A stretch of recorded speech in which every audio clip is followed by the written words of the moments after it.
Hello friends, welcome to பிளிசினிமாஸ். இன்னைக்கு நம்ம தமிழ் டப்பிங்ல நெட்ஃபிளிக்ஸ்ல ரிலீஸ் ஆயிருக்க தி லாஸ்ட் ஹவுஸ் படம் எப்படி இருக்குன்னு பார்க்க போறோம். வாங்க வீடியோக்குள்ள போகலாம். இந்த படம் பார்த்தீங்கன்னா ஒரு மிஸ்ட்ரி த்ரில்லர் ஜானர் படமா எடுத்திருக்காங்க. இப்போ இந்த படத்தோட கதையை பத்தி பார்க்கலாம். ஒரு சாதாரண குடும்பம். அவங்க பார்த்தீங்கன்னா 4 பேர் இருக்காங்க. அப்பா, அம்மா, 2 பசங்க. அப்படி இவங்க 4 பேர் வெளியே கிளம்பிட்டு இருக்காங்க. வந்து கதவை திறந்தா கதவு லாக் ஆகிருக்கு, திறக்கவே முடியல. முதல்ல இவங்க யாரோ ட்ராப் பண்றாங்க அப்படின்ட்டு நினைக்கிறாங்க. போக போக பார்த்தீங்கன்னா அது நாட்கள் ஏறிக்கிட்டே போகுது. 1 நாள், 2 நாள், 3 நாள்னு போயிட்டே இருக்கு. இவங்க ஆனா உள்ள சேஃபா இருக்காங்க அப்படின்ட்டு மட்டும் ஃபீல் பண்றாங்க. ஜன்னல் வழியா எட்டி பார்த்தா உலகமே அப்படிதான் இருக்கும் அப்படின்ட்டு இவங்க நினைக்கிறாங்க.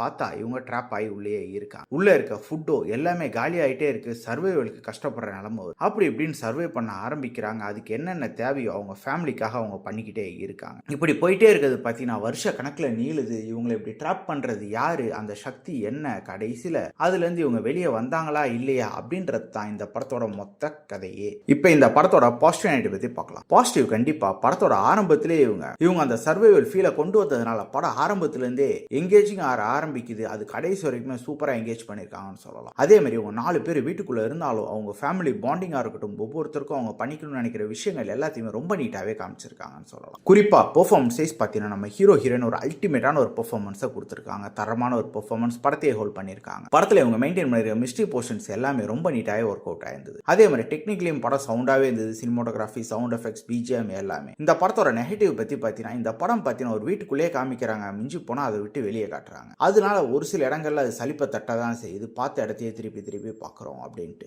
அதே மாதிரி படம் வந்து பல இடங்கள்ல ரொம்ப ஸ்லோவா போகுது. அது இன்னொரு நெகட்டிவா இருக்கு. மொத்தத்தில் இந்த படம் பார்த்தீங்கன்னா ஒரு ஒன் டைம் வாட்சபிள் படம் தான். ட்ரை பண்ணி பாருங்க. இந்த படத்தோட கான்செப்டே நல்லா இருந்தது. அது மூலியமா அவங்க சொல்ல வந்திருக்க மெசேஜுமே நீட்டா கன்வே ஆயிருக்கு. இந்த படத்துக்கு நம்மளோட ரேட்டிங் கேட்டீங்கன்னா 10க்கு 6.5 மார்க் கொடுக்கலாம். இன்னொரு வீடியோல சந்திக்கலாம். தேங்க்யூ.